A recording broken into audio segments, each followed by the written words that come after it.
السميع العليم من الشيطان الرجيم. بسم الله الرحمن الرحيم. أرأيت الذي يكذب بالدين فذلك الذي يدعو اليتيم ولا يحض على طعام المسكين فويل للمصلين الذين هم عن صلاتهم ساهون الذين هم يراءون ويمنعون الماعون. سورۃ الماعون آپ کے سامنے تلاوت کی ہے.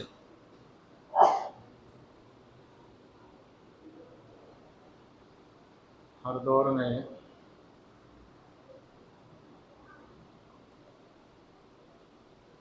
اصلاح کے بعد لوگوں نے فساد کی کوشش کی ہے.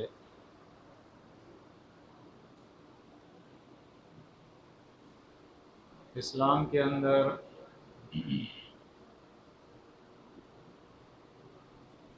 کچھ چیزیں اپنے طرف سے بڑھائی ہے اور اس طرح انہوں نے حق اور باطل کو خلط ملط کیا.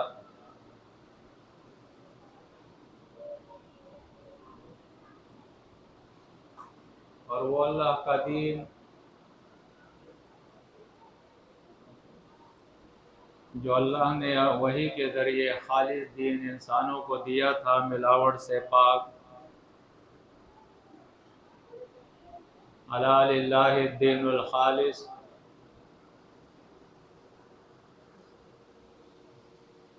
اس دین کے اندر افتراء کر کے اپنے طرف سے کچھ چیزیں بڑھا کر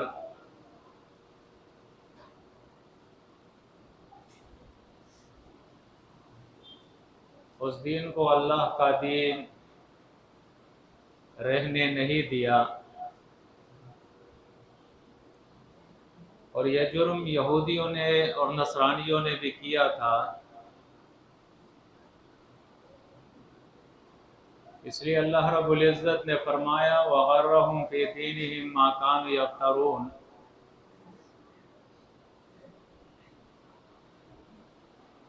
انہیں دھوکہ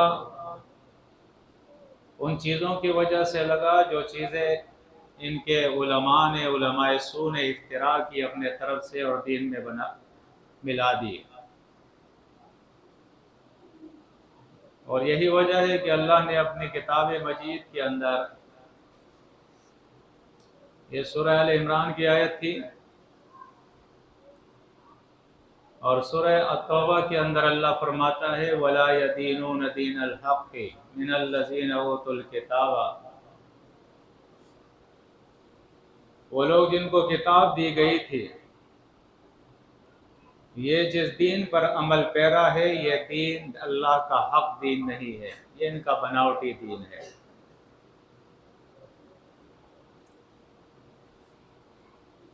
اور دوسرے قسم کے دشمن وہ ہوتے ہیں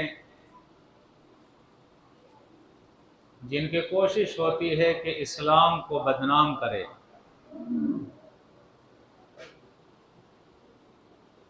اعتراضات کرے، اشکالات پیدا کرے، شکوک اور شبہات پیدا کرے،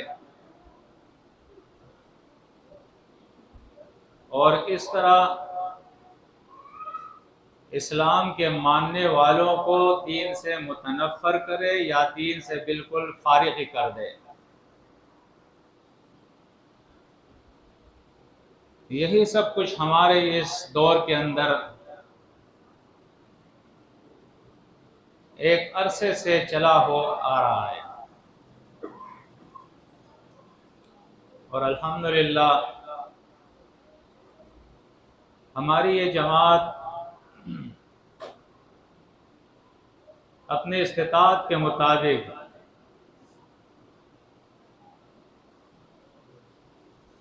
ہر دو میدانوں کے اندر ایسے لوگوں سے نبرد آزما ہے۔ وہ لوگ جو ملاوٹ کر کے دین پیش کر رہے ہیں، ہم ان کا بھی مقابلہ کر رہے ہیں اور دنیا کو بتا رہے ہیں کہ یہ اللہ کا سچا اور صحیح دین ہے، خالص دین ہے، اور یہ ان کا ملاوٹی دین ہے، اور کیا کچھ انہوں نے اس کے اندر ملایا ہے اس کی نشاندہی کرتے ہیں۔ اور وہ لوگ جو بالکل دین اسلام سے لوگوں کو فارغ کرنا چاہتے ہیں اور اس طرح اس دین پر تان لگاتے ہیں، اعتراضات کرتے ہیں، شکوک و شبہات پھیلاتے ہیں، الحمدللہ یہ جماعت ان کا بھی منہ توڑ جواب کر رہی ہے۔ اور یہی وجہ ہے کہ آج تک دلیل کے میدان میں ایسے لوگ اپنی دلیل نہیں پیش کر سکے، اور آخر کار انہیں فرار ہونا پڑتا ہے۔ اس وقت آج کا میرا موضوع ہے صلاۃ، الصلاۃ۔ جیسے کہ آپ بھی جانتے ہیں، دین اسلام کے اندر صلاۃ کی بہت زیادہ اہمیت ہے۔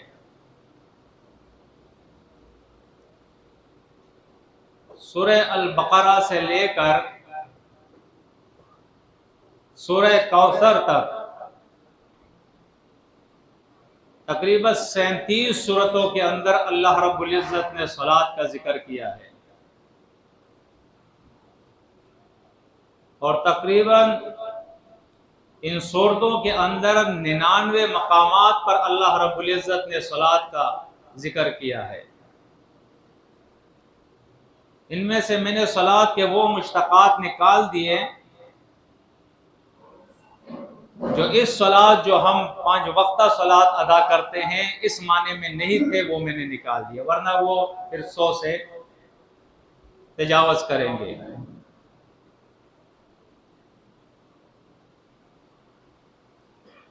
یہ صلاۃ صرف اس دور کے اندر یا اس امت میں نہیں، بلکہ یہ شروع سے چلے آ رہی ہے۔ ہم جس ملت پر عمل کر رہے ہیں اس کو ملت ابراہیمی کہتے ہیں، تو ابراہیم علیہ السلام سے یہ چلا آ رہا ہے، یہ صلاۃ چلی آ رہی ہے۔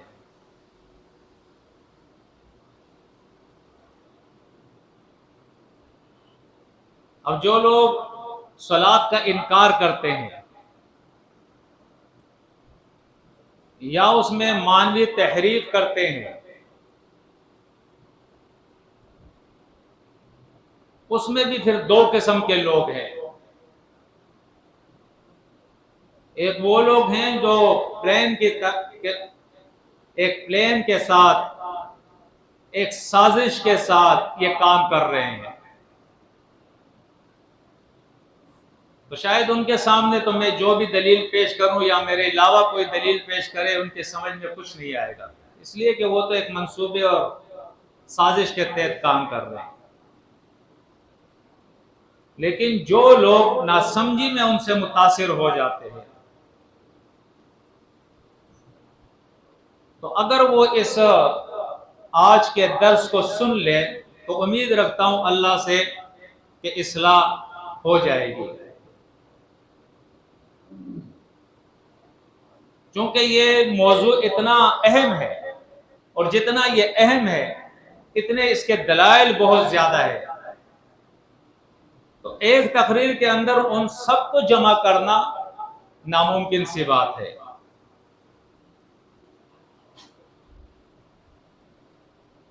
وقت کے تقاضے کو پیش نظر رکھتے ہوئے کوشش کروں گا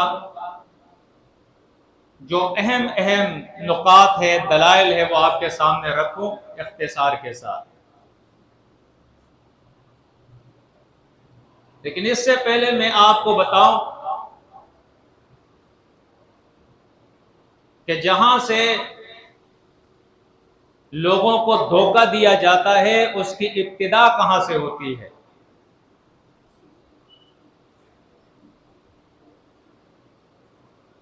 تو ابتدا تو یقینی طور پہ ہمارے احادیث کی کتابوں کے اندر لازمی بات ہے، موضوعی روایات بھی ہے، ضعیف روایات بھی ہے، منکر روایات بھی ہے، متروک روایات بھی ہے، احادیث کی بہت ساری قسمیں محدثین نے لکھی ہے۔ تو وہ صحیح کو چھوڑ کر ان متروک، منکر، ضعیف اور موضوع روایات کو لے کر، اسرائیلیات کو لے کر لوگوں کو سنت سے جو ہے بدظن اور متنفر کر دیتے ہیں، اور انہیں کہتے یہ ہیں کہ بھائی ہم قرآن پیش کر رہے ہیں، حالانکہ جو دین اسلام اللہ نے ہمیں دیا ہے اس کا ماخذ ایک کے بجائے دو ہے، اور وہ دو اس معنی میں ہے کہ اصل ماخذ تو ان الحکم الا للہ ہے، حکم تو صرف اللہ کی طرف سے ہے، اس کے علاوہ تو کسی کا حکم نہیں چلتا۔ لیکن جب ماخذ کا معنی ہوتا ہے جہاں سے ہم دین لیتے ہیں،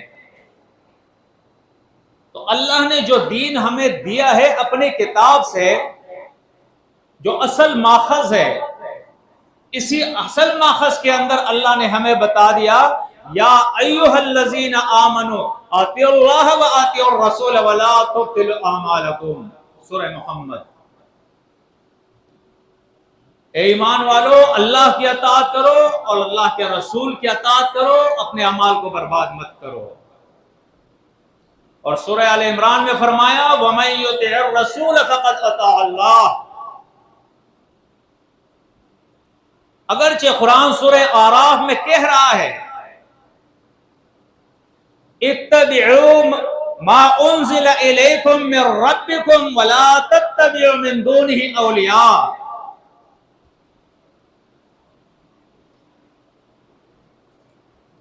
اللہ رب العزت سورۃ الاعراف کے ابتدا ہی کے اندر اللہ رب العزت بیان فرماتا ہے کہ جو کتاب میں نے تمہارے طرف نازل کی ہے، فرمایا اتبعوا ما انزل الیکم من ربکم ولا تتبعوا من دونه اولیاء قلیلا ما تذکرون، آیت نمبر 3 سورۃ الاعراف، کہ اس کتاب کی پیروی کرو اور اپنے اولیاء کی جو اللہ کے علاوہ ہے ان کی پیروی نہ کرنا۔ اب انہوں نے کیا کیا؟ ذہن لوگوں کا بنا دیا کہ اس آیت کا مطلب یہ ہے کہ صرف کتاب کی پیروی کرو، اللہ کے علاوہ کسی اور کی پیروی نہ کرو۔ تو رسول بھی من دون اللہ میں آتا ہے، ہم کہتے ہیں بالکل من دون اللہ میں رسول آتا ہے، لیکن جس سیاق میں بات ہوتی ہے اس سیاق کو سمجھنا ہوگا۔ اگر سیاق کو نہیں سمجھو گے تو بات سمجھنے کے بجائے بات کے بتنگڑ بن جائے گا، بات اور الجھ جائے گی۔ یہ وہ کتاب ہے، اللہ فرماتا ہے سورۃ الانعام کے اندر افلا يتدبرون القرآن ولو كان من عند غیر اللہ لوجدوا فیہ اختلافا کثیرا، تمہارا نقصان یہ ہے کہ تم تدبر نہیں کرتے ہو اس کتاب کے اندر۔ اگر تدبر کرو گے تو تمہیں معلوم ہوگا کہ یہ کتاب وہ ہے کہ اس میں اختلاف نہیں ہے، اس میں فصل نہیں ہے، انقطاع نہیں ہے، اختلاف نہیں ہے، باطل نہیں ہے، شک اور ریب نہیں ہے۔ اس کتاب کے اندر فصل اور انقطاع کے بجائے وصل ہے۔ یہ کتاب آپ کو تصریف الآیات کے ذریعے سمجھاتی ہے۔ جس طرح ایک داغے کے اندر آپ موتیاں پروتے ہیں، اس طرح اس کتاب کو اللہ رب العزت نے بڑے نظم کے ساتھ چلایا ہے، بغیر کسی اختلاف کے۔ تو یہ ہو ہی نہیں سکتا ہے کہ ایک آیت میں اللہ فرمائے کہ میرے علاوہ کسی کی پیروی نہ کرنا، پھر دوسری آیت میں اللہ فرمائے وَمَن يُطِعِ الرَّسُولَ فَقَدْ أَطَاعَ اللَّهَ، جو رسول کی پیروی کرتا ہے وہ میری پیروی کرتا ہے۔ یہ ہو ہی نہیں سکتا ہے کہ دوسری آیت میں اللہ فرمائے لَقَدْ كَانَ لَكُمْ فِي رَسُولِ اللَّهِ أُسْوَةٌ حَسَنَةٌ، اس رسول کی زندگی میں تمہارے لیے بہترین نمونہ ہے۔ یہ ہو ہی نہیں سکتا ہے کہ دوسری آیت کے اندر اللہ فرمائے وَمَا أَرْسَلْنَا مِن رَّسُولٍ إِلَّا لِيُطَاعَ بِإِذْنِ اللَّهِ، کہ رسول تو بھیجا ہی میں نے اس لیے کہ اس کی تم اطاعت کرو۔ اس کا مطلب ہے یا آپ سازش کر رہے ہیں یا آپ کی سمجھ شریف میں اس وجہ سے یہ بات نہیں کہ آپ نے قرآن میں تدبر نہیں کیا ہے، ورنہ آپ اس نتیجے پہ پہنچ جاتے کہ اس زمین پہ رسول کو اللہ نے منتخب کیا ہے کہ وہ اللہ کے احکامات کو جاری کرے گا اس زمین پہ، اور لازم ہے لوگوں پر کہ اس رسول کو دیکھ کر عمل کرے، اس کی اتباع کرے قرآن کے ساتھ ساتھ۔ تو من دونی ہی سے مراد اب ہر وہ شخص ہوا جو اس کتاب کے خلاف کسی کو اکسائے گا، لیکن رسول نے کبھی اس کتاب کے خلاف کسی کو نہیں اکسایا، اس کتاب کے خلاف کسی کو تعلیم نہیں دی، اس کتاب کے خلاف کسی کو عقیدہ نہیں دیا، اس کتاب کے خلاف کسی کو عمل نہیں دیا، اس کتاب کے خلاف کسی کو شریعت نہیں دی۔ یہ پہلی غلطی تھی کہ موضوعی روایات کو لے کر سنت کو ختم کرنے کی کوشش کی گئی، رسول کی پیروی کو جو ہے بدنام کیا گیا، اس کو ختم کرنے کی کوشش کی، اور یہ کہہ دیا کہ محمد الرسول اللہ وہ تو محمد ابن عبداللہ ہے، اپنے دور میں تھا، بس ختم ہو گیا، اب اس دور میں رسول دوسرا ہونا چاہیے، اس دور میں جو خلیفہ ہوگا اس کی پیروی ہوگی، اس دور میں تو ہم خود قرآن کو دیکھیں گے، سمجھیں گے، اس پہ عمل کریں گے، اس رسول کی پیروی نہیں کریں گے۔ یہ کفر کی وہ قسم ہے جس کی جتنی برائی بیان کی جا سکے وہ کم ہے، اس لیے کہ یہ تو اسلام کا جنازہ نکالنے کے مترادف ہے، یہ تو اسلام کی جڑیں کاٹنے کے مترادف ہے۔ زمین پہ اللہ نے آ کے تمہیں دین نہیں سکھایا ہے۔ لقد من اللہ علی المؤمنین اذ بعث فیہم رسولا من انفسہم یتلو علیہم آیاتہ ویزکیہم ویعلمہم الکتاب والحکمہ وان کانوا من قبل لفی ضلال مبین، سورہ آل عمران۔ یہ کتاب سکھانا، اس پہ عمل کرنا، اس کی حکمت سکھانا، اس کے احکامات سکھانا، پریکٹیکلی طور پہ زندگی میں اس کو لانا، یہ سب کام اللہ نے اپنے رسول کے ذریعے لیا ہے، اور یہ قیامت تک ہے۔ اس لیے فرمایا یا ایھا الناس انی رسول اللہ الیکم جمیعا، میں سب کے طرف اللہ نے مجھے رسول بنا کے بھیجا ہے، کافۃ للناس رسولا، تمام لوگوں کے لیے کافی کر دیا ہے مجھے اللہ نے، اس لیے کہ اس رسول کے بعد اب کوئی رسول نہیں آئے گا، اس نبی کے بعد اب کوئی نبی نہیں آئے گا۔ یہ ختم نبوت، ختم رسالت کا مسئلہ قرآن نے بالکل واضح کر دیا، سنت نے بالکل واضح کر دیا، اتفاق امت نے واضح کر دیا، اتفاق صحابہ نے اس کو واضح کر دیا ہے، اس میں کوئی دو رائے نہیں۔ اب لازمی بات ہے جس طرح قرآن دائمی ہے، ہمیشہ ہے، اس طرح یہ رسول بھی دائمی ہے، ہمیشہ ہے، قیامت تک۔ دوسری غلطی، ایک غلطی سے نکلے کہ قرآن کے ساتھ رسول کو ماننا ہے اور قیامت تک ماننا ہے۔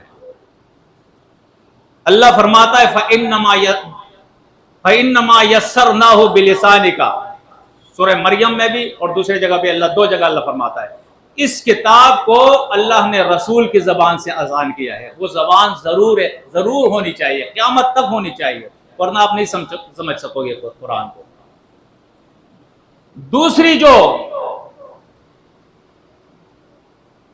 غلطی ہے وہ یہ ہے کہ ان لوگوں نے لغت اور اصطلاح میں فرق نہیں کیا۔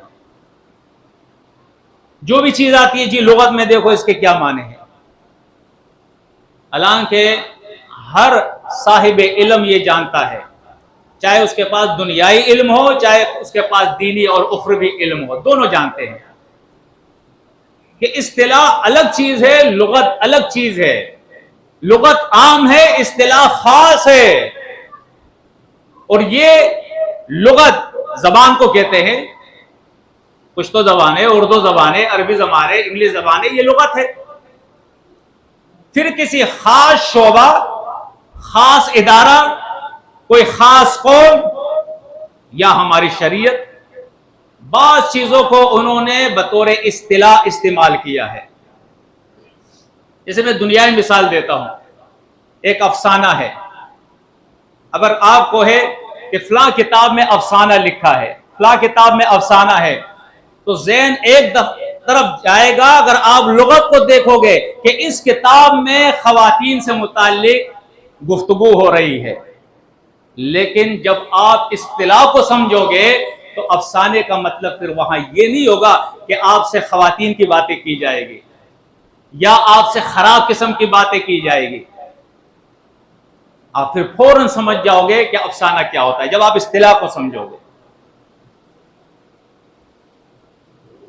اصطلاح کے اندر جو چیز ہوتی ہے وہ ایک قوم جانتی ہے کہ ہمارے اصطلاح میں یہ لفظ جو استعمال ہوتا ہے اس کا کیا معنی ہے۔ جس طرح اس میں علم کا ترجمہ نہیں ہوتا ہے، اگر کسی کا نام ہے اسد تو آپ یہ نہیں کہو گے کہ بھائی دیکھو ڈکشنری کے اندر اس کا نام اس کا کیا ترجمہ ہے، تو اس کے نام کا جب ترجمہ تم دیکھو گے، اسد کہتے ہیں شیر کو، تو پھر آپ دیکھو گے یار اس کی تو 4 ٹانگیں نہیں ہے، یار اس کے تو پیچھے دم نہیں ہے، یہ کیسے اسد ہو گیا؟ اسد تو وہ ہوتا ہے جس کی 4 ٹانگیں ہوتی ہے، شیر پھر تصویر لاؤ گے کہ یہ دیکھو شیر، اس کو اسد کہتے ہیں، اس کے پیچھے دم بھی ہوتی ہے، تو ایسے لوگ پاگل ہوتے ہیں، اس میں علم کا ترجمہ نہیں ہوتا ہے۔ اسی طرح جس قوم کے اندر کوئی بھی لفظ جب بطور اصطلاح استعمال ہو اس کا ترجمہ نہیں ہوتا ہے کہ آپ صوم کے معنی کرو گے، آپ حج کے معنی کرو گے، آپ عمرے کے معنی کرو گے، آپ صلاۃ کے معنی کرو گے، نہیں جی، شریعت نے صلاۃ جس کو کہا ہے وہ آپ کو ماننا پڑے گا۔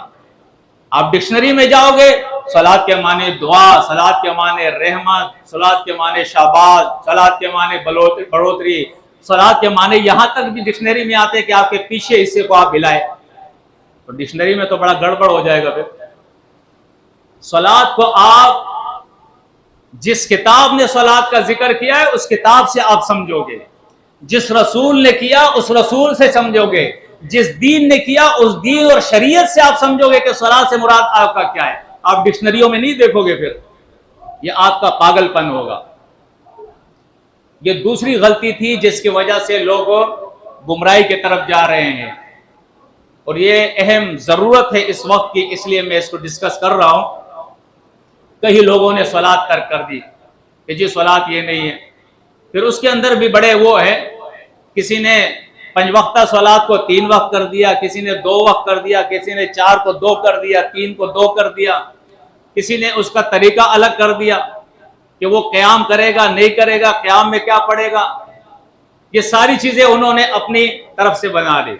حالانکہ قرآن کہتا ہے یہ دین جو تمہیں ملا ہے یہ وہ دین ہے، شرع لکم من الدین ما وصی بہ نوح والذی اوحینا الیک، اس کو شریعت کہتے ہیں، یعنی ظاہر احکامات، اور یہ وہ ظاہر احکامات ہے جو اللہ نے نوح کے طرف یہ شریعت وحی کر کے دی تھی، اس کو نوح کی اپنی بھی نہیں چلتی تھی اس میں، اور وہی شریعت پھر اللہ نے محمد صلی اللہ علیہ وسلم کو وحی کے ذریعے دی ہے کہ یہ لو یہ شریعت، جبریل آ کے اس کو انسانی شکل میں سکھا رہا ہے کہ اس حکم پہ اس طرح تمہیں عمل کرنا ہے۔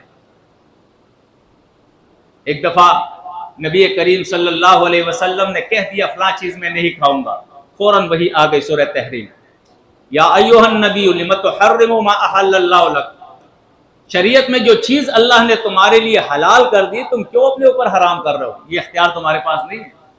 شریعت بنانا یہ نبی کے اختیار میں نہیں ہے، حرام کو حلال، حلال کو حرام کرنا یہ نبی کے اختیار میں نہیں ہے۔ آج 1450 سال کے بعد مسٹر آ گئے، وہ شریعت کو تبدیل کر رہا ہے کہ جی صلاۃ کے یہ معنی نہیں، یہ حج کے یہ معنی نہیں، یہ عمرے کے یہ معنی نہیں، یہ صوم کے یہ معنی یہ نہیں، اور لوگ بھی اس کے پیچھے جا رہے ہیں۔ یہ بھی نہیں سوچ رہے کہ بھائی 1450 سال سے تمہارا دین آ رہا ہے، اس پر کون سی وحی نازل ہو گئی کہ یہ تمہیں بتا رہا ہے، اور وہ کون سی وجہ اور دلیل ہے کہ تم نے وہ 1450 سال کی عملی تواتر کو چھوڑ دیا، ساری کتابوں کو چھوڑ دیا، پوری امت کو چھوڑ دیا، اور آپ اس شخص کی بات مان رہے؟ کس دلیل پہ مان رہے آپ؟ یہ تو پاگل پن کی انتہا ہے، یہ تو ناسمجھی کی انتہا ہے کہ وہ یہ بھی نہیں سمجھ رہا ہے۔ بہرحال وہ ختم ہو جائے گا، اس لیے میں اختصار کرتا ہوں۔ تو یہ جو الصلاۃ قرآن نے ذکر کیا ہے، آپ اس کو لغت میں نہیں اصطلاح میں دیکھو گے، اور میں نے انتخاب کیا اس کے لیے کہ چونکہ جس کو میں سمجھانا چاہ رہا ہوں، جو بیچارے ناسمجھی کی وجہ سے شکار ہو گئے ہیں، یا جن سے میرا مقابلہ ہے، جو جان بوجھ کے اللہ کے دین کو نقصان پہنچا رہے ہیں، میں ان سے ان کی زبان میں بات کروں۔ اگر میں یہ کہوں کہ احادیث میں آیا تو وہ کہیں گے کہ حدیثوں کو تو ہم مانتے ہی نہیں، اس لیے میں کہتا ہوں میں آپ سے قرآن کی زبان میں بات کر رہا ہوں، اور وہ دلائل دوں گا جو قرآن سے ہوں گے۔ اب قرآن مجید سے جو دلائل میں آپ کے سامنے دینا چاہتا ہوں، تو ایک تو دیکھیں انہیں کچھ غلط فہمی ہو رہی ہے، صلاۃ پہ وہ اعتراضات کرتے ہیں، ان اعتراضات کا پہلے میں جواب دے دوں۔ ان اعتراضات میں سب سے بڑا اعتراض اس سورہ کے اندر انہوں نے کیا ہے، ارأیت الذی یکذب بالدین فذلک الذی یدعو الیتیم ولا یحض علی طعام المسکین، کہ اللہ فرماتا ہے کیا تو نے اس شخص کو دیکھا ہے،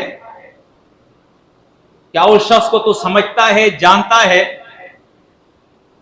یکذب بالدین، بعض لوگوں نے یہاں بالدین یوم الدین بھی لے لیا ہے، اور معنی یہ کیا ہے کہ کیا اس شخص کو تو نے دیکھا ہے جس نے روز سزا اور جزا کو جھٹلایا ہے۔ لیکن بعض لوگوں نے اس پر اعتراض کیا ہے کہ یہاں یوم کا لفظ ساتھ میں نہیں ہے، یہاں صرف دین ہے، اور میں سمجھتا ہوں کہ یہ صحیح بھی ہے۔ تو یہاں جو لفظ ہے وہ یہ ہے ارأیت الذی یکذب بالدین، اس شخص کو آپ نے دیکھا ہے جو دین کو جھٹلا رہا ہے، اللہ کے دین کو جھٹلا رہا ہے۔ واہ کیا بات ہے اگر سمجھ میں آ جائے۔ اللہ فرماتا ہے یہ کون سا شخص ہے جو اللہ کے دین کو جھٹلا رہا ہے، ماننے کا دعویٰ بھی ہے اور دین کو بھی جھٹلا رہا ہے۔ یہاں صلاۃ کی اہمیت کا بھی پتہ لگ جائے گا۔ فرمایا فذلک الذی یدعو الیتیم، یہ وہ شخص ہے جو یتیم کو دھکے دیتا ہے، دھتکارتا ہے، جو زمین پر کمزور طبقہ ہے یتیموں کا، انہیں دھتکار رہے ہیں، انہیں دھکے دے رہے ہیں، ان کے مال پہ قبضے کر رہے ہیں، ہڑپ کر رہے ہیں اسے۔ وَلَا يَحُضُّ عَلَىٰ طَعَامِ الْمِسْكِينِ، اور معاشرے کے اندر جو گرے ہوئے محتاج مسکین غریب لوگ ہیں، فرمایا ان کے طعام پر لوگوں کو ترغیب بھی نہیں دیتے، نہ خود کرتے نہ لوگوں کو ترغیب دیتے۔ جیسے آج ہمارا یہ معاشرہ ہے، اوپر جو بیٹھے ہیں بولے ایسے پروگرام بناؤ، ایسی سازشیں کرو کہ غریب غریب سے غریب تر ہوتا جائے۔ خرچے اوپر والوں کے ہیں، عیاشیاں اوپر والے کر رہے ہیں، قرضے اوپر والے لے رہے ہیں، ٹیکس بیچارے غریبوں پہ لگ رہے ہیں۔ اور آپ کتنی یعنی افسوس کی بھی بات ہے اور تعجب کی بھی بات ہے کہ الیکٹرک کا ایک ادارہ آپ لے لو کہ جو ظلم اس نے برپا کیا ہے، اگر کہا جائے تو لوگ کہتے ہیں لوگ چوری کرتے ہیں، بل نہیں دیتے ہیں۔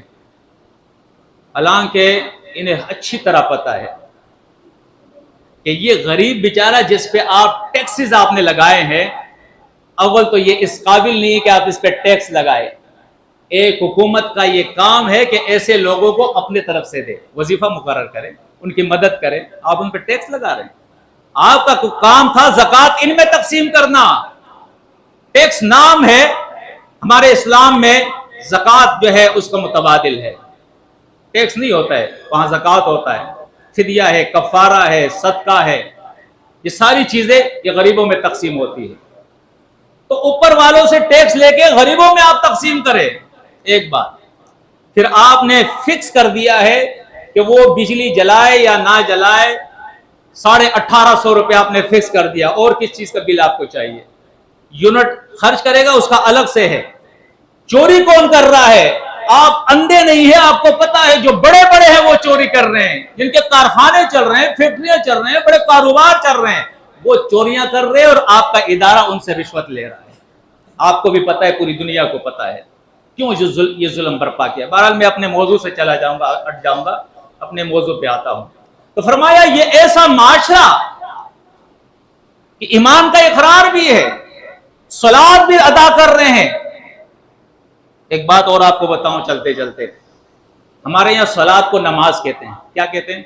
صلات کو نماز کہتے ہیں. کوشش کرے صلات کو نماز نہ کہے، صلات کو صلات ہی کہے. یہ ہم نے کوئی وہ فارسی والوں سے جو ہے عبادت جو ہے نہیں لی ہے کہ ہم اس کو نماز کہیں گے. ان کی ہوگی نماز ہے، ہماری نماز نہیں. ہماری کیا ہے؟ صلات ہے. صوم کو صوم کہے، روزہ نہ کہے. حج کو حج کہے، اس کا کوئی اور ڈکشنری میں نام لے کے قصد، ارادہ، زیارت یہ نام نہ لے، بس حج کو حج کہے، عمرے کو عمرہ کہے. تو صلات کو کیا کہیں گے؟ صلات کو صلات ہی کہیں گے. تو دیکھیں، صلات اللہ فرماتا ہے وہ لوگ صلات بھی ادا کر رہے ہیں، مسلین بھی ہے، ایمان کا اقرار بھی ہے، لیکن ان کا معاشرہ دیکھے کتنا ظلم اس کے اندر ہو رہا ہے. یتیموں کا مال ہڑپ، یتیموں کو دھکے دیے جا رہے، مسکینوں کے کھانے اور ان کی مدد پہ کسی کو ترغیب نہیں دی جا رہی ہے. ظلم اور بربریت کا نظام ہے. تو آگے اللہ کیا فرماتا ہے؟ فویل للمصلین، ایسے نماز چلو میں نماز ہی کہہ دیتا ہوں، کیا ان کے تو نماز یہ صلات تھوڑی ہے. ایسے نماز پڑھنے والوں کے لیے تباہی ہے. یہ صلات نہیں ہے، یہ نماز ہے. بس اوپر نیچے ہو جاتے، ڈنگے مارتے ہیں اور چلے جاتے ہیں. ان کو پتہ ہی نہیں ہے کہ ہم کیا کر رہے ہیں. وہم عن صلاۃ، فرمایا الذین ہم عن صلاتہم ساہون، یہ اپنے اس صلاۃ سے، اس نماز سے یہ بالکل غافل ہے. سہوا ہو گیا، سہوا. ان کو بالکل پتہ ہی نہیں ہے کہ ہم کیا کر رہے ہیں. سہو تو جانتے ہیں نا، نماز میں بھی ہو جاتی ہے، انسان سے بھول ہو جاتی ہے، غلطی ہو جاتی ہے. غفلت میں ہوتا ہے، کہیں اور چلا جاتا ہے، کچھ اور سوچ میں آ جاتا ہے، نماز میں غلطی ہو جاتی ہے. فرمایا یہ اپنے صلات سے غافل ہے. تو ایسے صلات پڑھنے والوں کے لیے، ادا کرنے والوں کے لیے کیا ہے؟ کیا ہے؟ تباہی ہے. ویل کے معنی تباہی، بربادی. اور بعض کہتے ہیں ویل جہنم میں ایک گڑھا ہے جہاں ان کو جانا ہے. اب آپ دیکھیں صلات بھی ادا کر رہے ہیں اور اللہ فرماتا ہے ان کے لیے تباہی بھی ہے. کیوں؟ کہ صلات جو اس کو حکم دے رہا ہے وہ تو وہ کر نہیں رہا ہے نا. صلات کیا چیز ہے؟ ان الصلاۃ تنہی عن الفحشاء والمنکر. فرمایا یہ صلات جو ہے یہ آپ کو ہر منکر اور ہر بڑے گناہ سے روکے گی.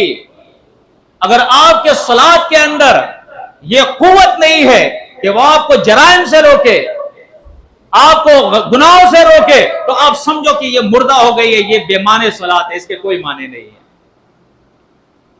یہ اصل میں منافقین کی صلات تھی، یہ مومنین کی صلات نہیں تھی.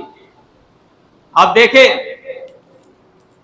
قرآن مجید نے سورۃ النساء کے اندر، سورۃ النساء کے اندر اللہ رب العزت آیت نمبر 142 کے اندر فرماتا ہے منافقین کی جو صلات ہوتی ہے.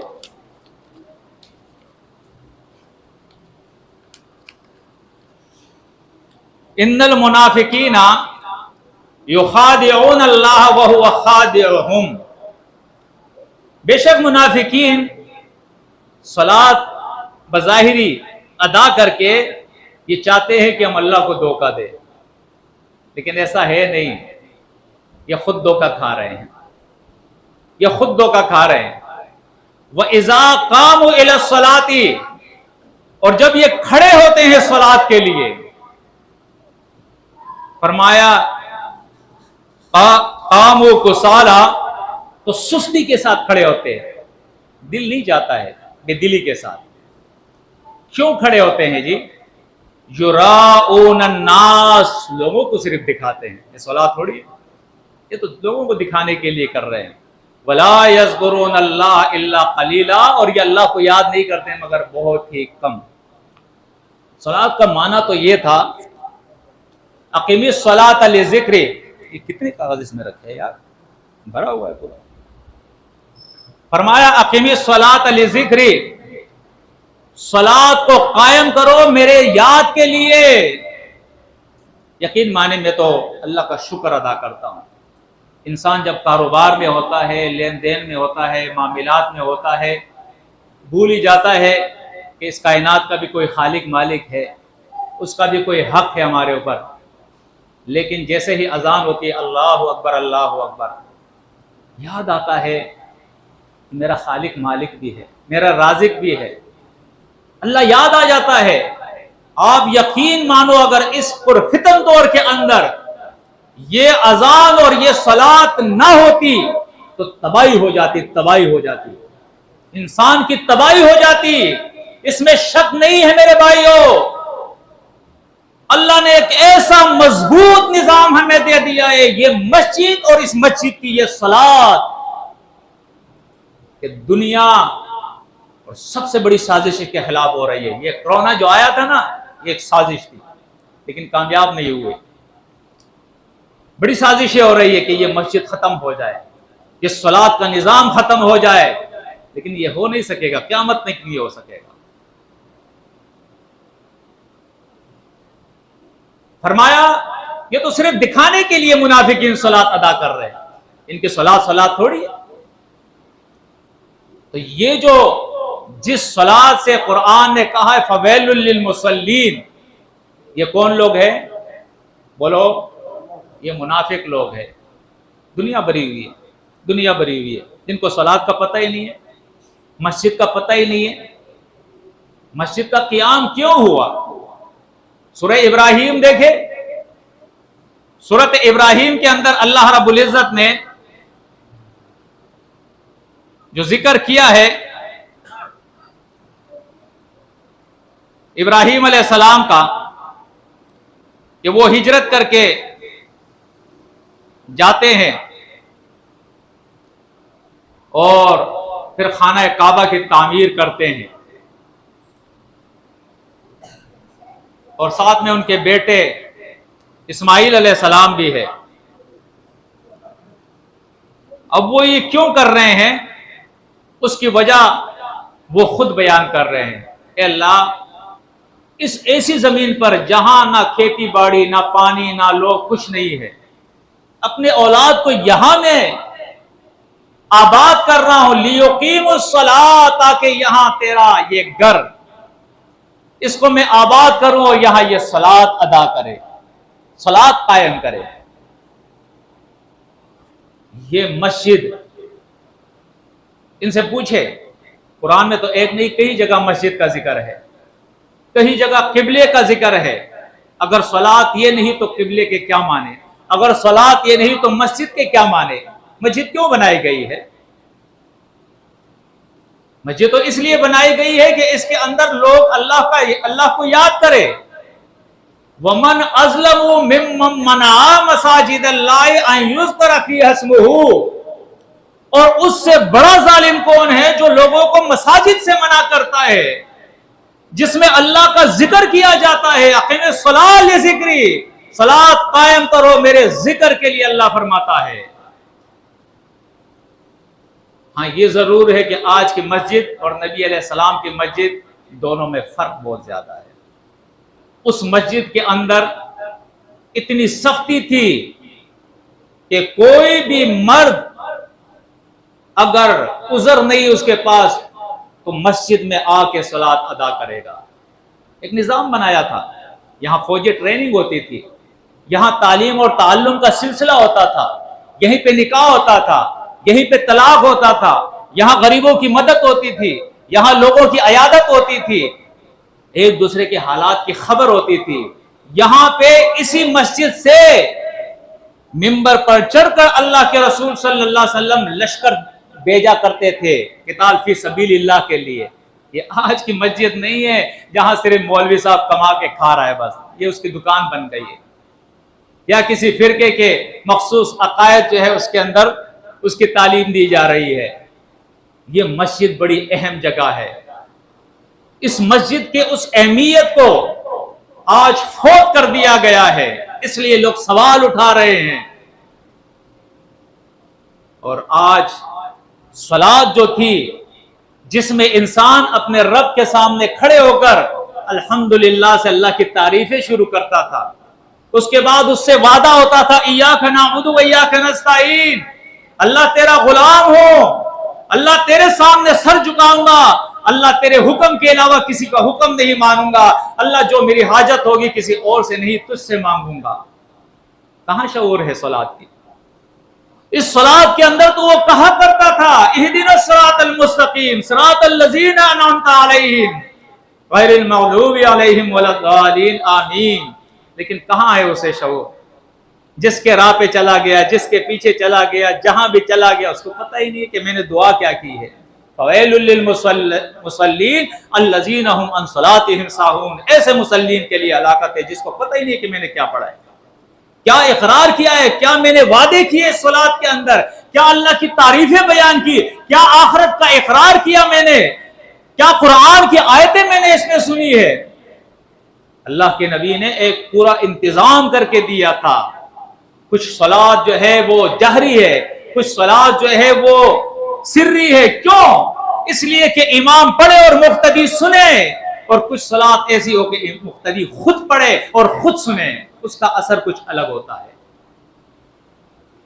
لیکن آج تو امام اگر قرآن بھی سن رہا ہے, پڑھا رہا ہے, تو اول تو اکثر حافظ قرآن اور قراء ہوتے ہیں, وہ بیچارے تجوید تو پڑھ لیتے ہیں, قرآن کی تجوید کر لیتے ہیں, حفظ قرآن کر لیتے ہیں, لیکن قرآن کا ترجمہ انہیں نہیں آتا ہے. تو اول تو امام کو ہی پتہ نہیں ہوتا کہ میں کیا پڑھ رہا ہوں, پھر مقتدیوں کا کیا حال ہے وہ تو پھر آپ خود اندازہ کر سکتے ہیں.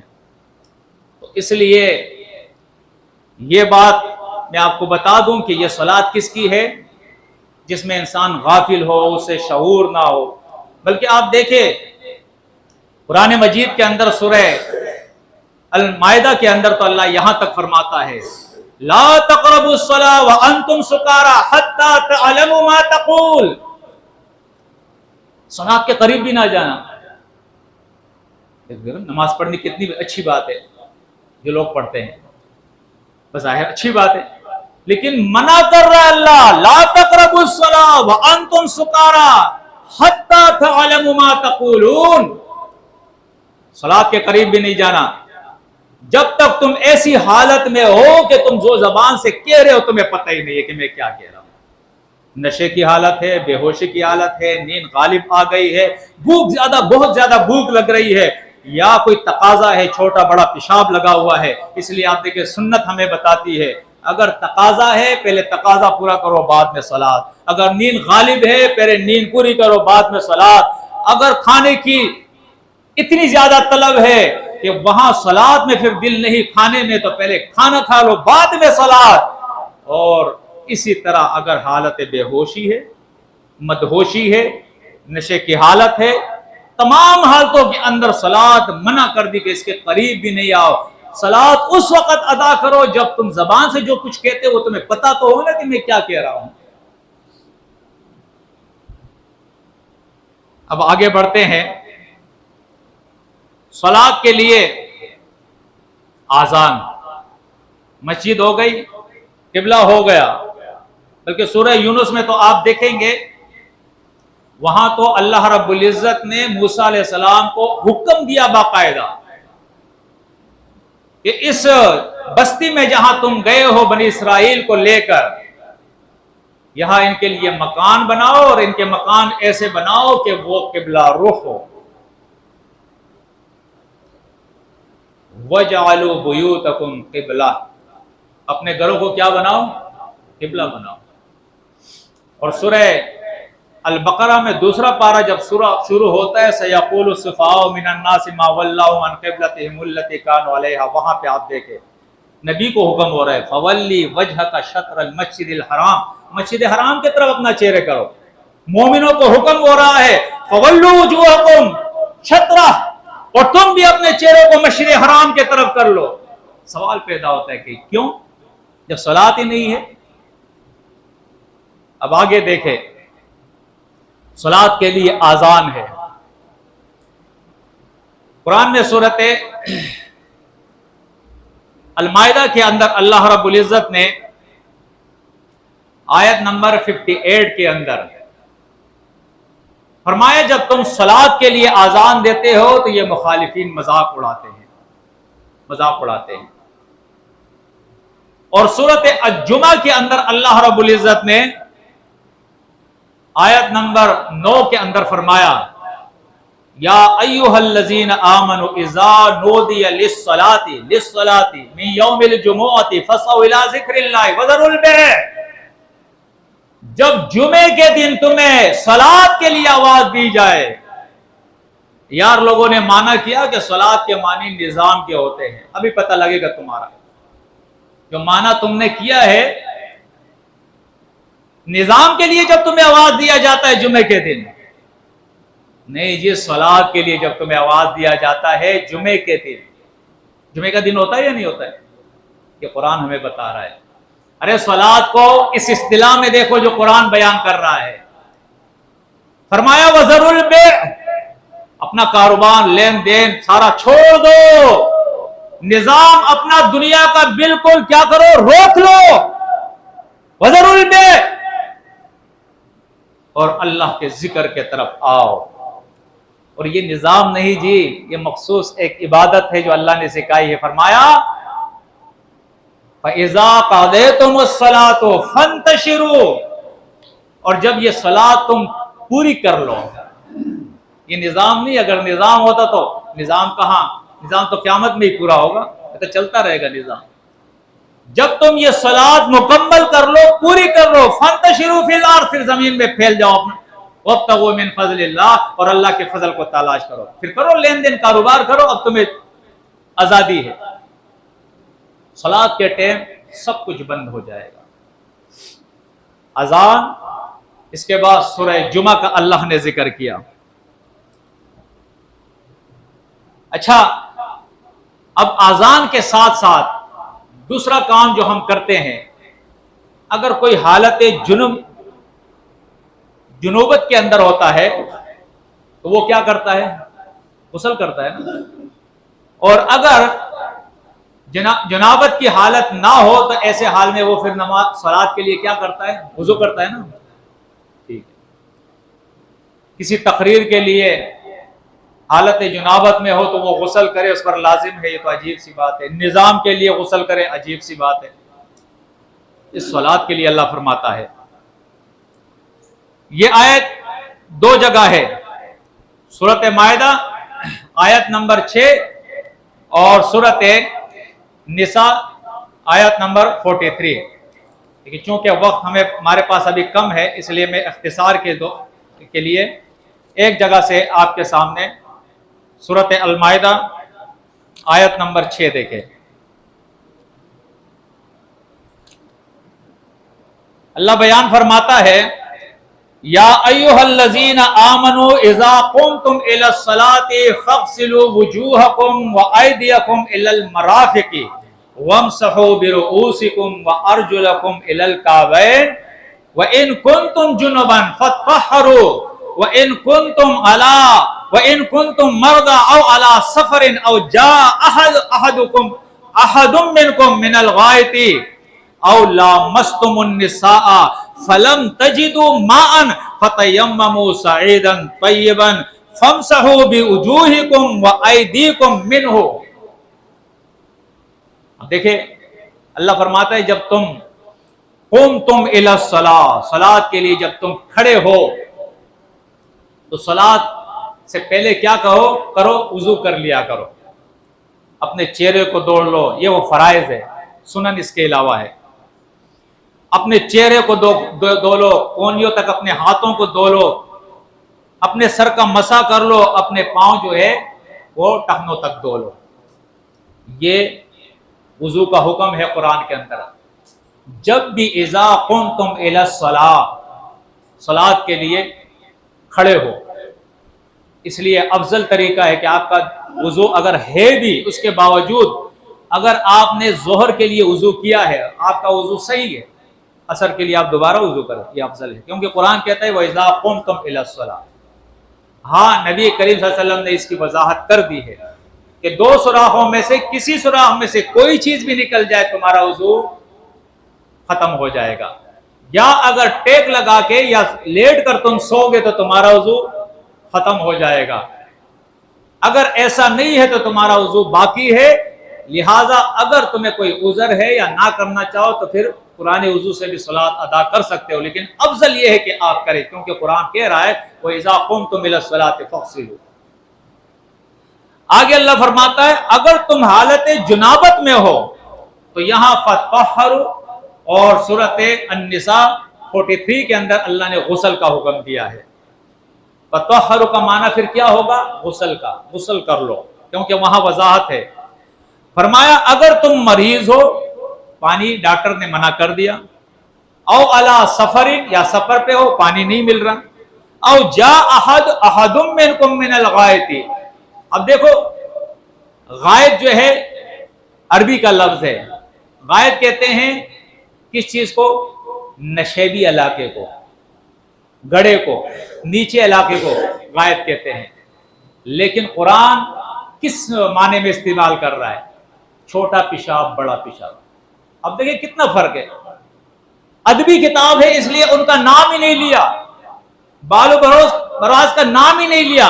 قرآن کہتا ہے من الغائط، اگر تم غائطے میں سے آؤ، یعنی نیچے نشیبی علاقے میں سے اپنی حاجت، پہلے دیہاتی لوگ ایسے ہی کرتے تھے، اب تو جدید دور ہے نا، میرے خیال میں نئے بچے تو جانتے بھی نہیں ہوں گے کہ وہ کیا تھا۔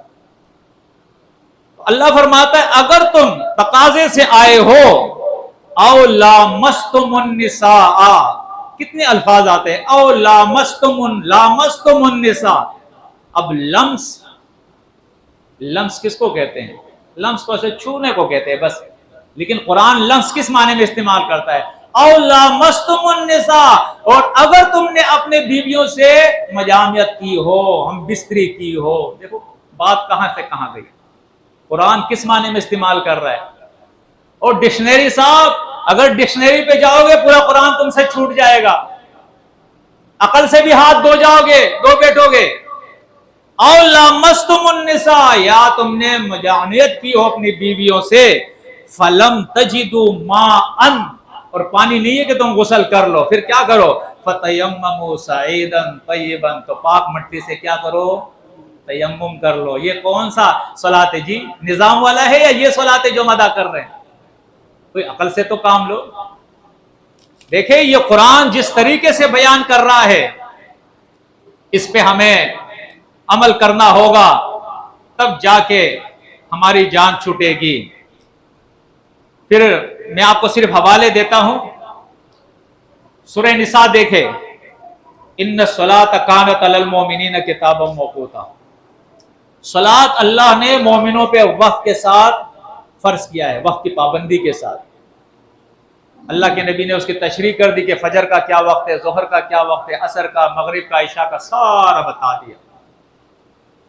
یہ 5 وقتہ نماز قرآن سے بھی ثابت ہے، احادیث تو چلو وہ مانتے نہیں، یہ قرآن سے بھی ثابت ہے۔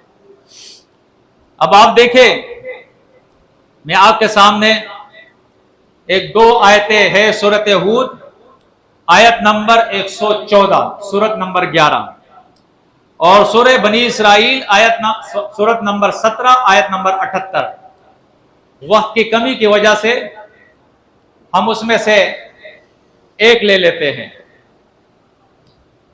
سورۃ بنی اسرائیل آپ لے لیں، سورۃ نمبر 17 اور آیت نمبر 78۔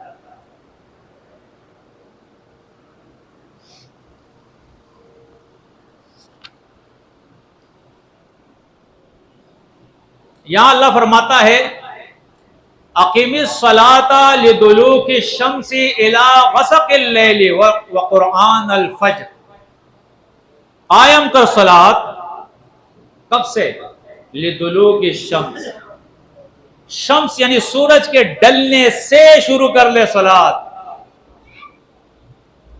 دیکھیں سورج نکلتا ہے مشرق سے اور یہ اوپر جاتا ہے، جب یہ نصف النہار پہ آتا ہے، بالکل نصف النہار، اس کو ہم کیا کہتے ہیں؟ زوال، ہر چیز کا سایہ ختم ہو جاتا ہے۔ اس میں اللہ کے نبی صلی اللہ علیہ وسلم نے منع فرمایا ہے کہ صلاۃ ادا نہ کرو، سورج نکلتے وقت نہ کرو، سورج غروب ہوتے وقت نہ کرو۔ یہ 3 وقتوں سے کیا کیا؟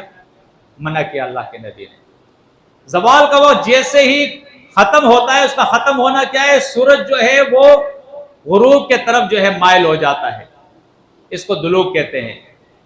یہاں سے پھر کیا ہوتا ہے؟ ظہر کا ٹائم شروع ہو جاتا ہے۔ تو فرمایا لدلوک الشمس، کب تک؟ الی غسق اللیل، اور غسق کہتے ہیں اندھیرے کا چھا جانا۔ جب اندھیرا خوب چھا گیا اس وقت تک صلاۃ تمہیں ادا کرنی ہے۔ تو اس میں 4 صلاۃ آ گئی، ظہر، عصر، مغرب اور عشاء۔ تو اللہ نے آگے خود الگ سے فجر کا ذکر کیا، وقرآن الفجر۔ اب قرآن الفجر سے کیا مراد ہے، اس کی بھی میں تھوڑی سی وضاحت کرتا ہوں قرآن مجید ہی سے۔ دیکھیں سورۃ نور کے اندر آپ دیکھیں 58 نمبر، سورۃ نور 58، آپ کو پتہ لگ جائے گا کہ قرآن نے صلاۃ کے باقاعدہ نام بھی لیے ہیں۔ الان کا ذکر چل رہا ہے کس چیز کا؟ پردے کا ذکر چل رہا ہے۔ یا ایھا الذین آمنوا لیستأذنکم الذین ملکت ایمانکم والذین لم یبلغوا الحلم منکم ثلاث مرات۔ غلام اور وہ بچے جو بالغ نہیں ہوئے 3 اوقات میں، وہ جب اپنے باپ کے کمرے میں یا بڑوں کے کمرے کے اندر گھسے تو ان 3 وقتوں میں وہ کیا کرے؟ پردہ ہوگا اور اس میں اجازت لے کے وہ جائے۔ اب وہ 3 اوقات کیا ہے؟ من قبل صلاۃ الفجر، من قبل صلاۃ الفجر۔ تو وہاں وہ قرآن الفجر جو ہے اس سے مراد کیا ہے؟ صلاۃ الفجر ہے۔ 4 صلاۃ لدلوک الشمس الی غسق اللیل تک آ گئے، اس کے بعد قرآن الفجر کے اندر اللہ نے صلاۃ الفجر کا ذکر کر دیا۔ آگے اللہ فرماتا ہے وَحِينَ تَدْعُونَ ثِيَابَكُم مِّنَ الظَّهِيرَةِ وَمِن بَعْدِ صَلَاةِ الْعِشَاءِ، اور عشاء کے صلاۃ کے بعد بھی پردہ تم پر کیا ہو جائے گا؟ لازم ہو جائے گا، اجازت۔ اندر جاؤ گے تو اپنے بچوں کو یہ تعلیم دیا کرے کہ بھائی عشاء کے بعد اور فجر سے پہلے ماں باپ کے کمرے میں بھی بچہ جائے گا تو کیا کرے گا؟ اجازت لے گا، کہ قرآن کا ادب ہے جو سکھا رہا ہے ہمیں۔ تو معلوم ہوا صلاۃ العشاء بھی کوئی چیز ہے قرآن کی نظر میں، اور صلاۃ الفجر بھی کوئی چیز ہے قرآن کی نظر میں۔ سورۃ اس بنی اسرائیل کی آیت اور اس کے ساتھ سورہ نور کی یہ آیت آپ ملا دے، اور سورۃ ہود کی آیت بھی اگر ساتھ میں ملا دے، آیت 114، تو ان 3 آیتوں سے آپ کو پوری صلاۃ کے اوقات مل جائیں گے۔ یہ ہے قرآن کا کمال۔ پھر مزید تفصیل جو ہے وہ اللہ کا نبی بتائے گا، وَأَنزَلْنَا إِلَيْكَ الذِّكْرَ لِتُبَيِّنَ لِلنَّاسِ مَا نُزِّلَ إِلَيْهِمْ، وہ بھی قرآن حکم دیتا ہے کہ آپ کا کام ہے کہ آپ اس کی تفسیر بیان کریں، اس کی وضاحت کریں آپ۔ اسی طرح آپ دیکھیں سورہ التوبہ کے اندر اللہ بیان فرماتا ہے وَلَا تُصَلِّ، ایک منٹ میں یہ میں نکال لوں تھوڑا سا تاکہ آیت کے اندر غلطی نہ ہو۔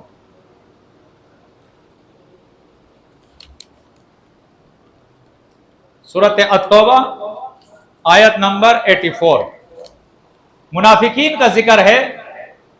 اللہ رب العزت اپنے نبی کو حکم دے رہا ہے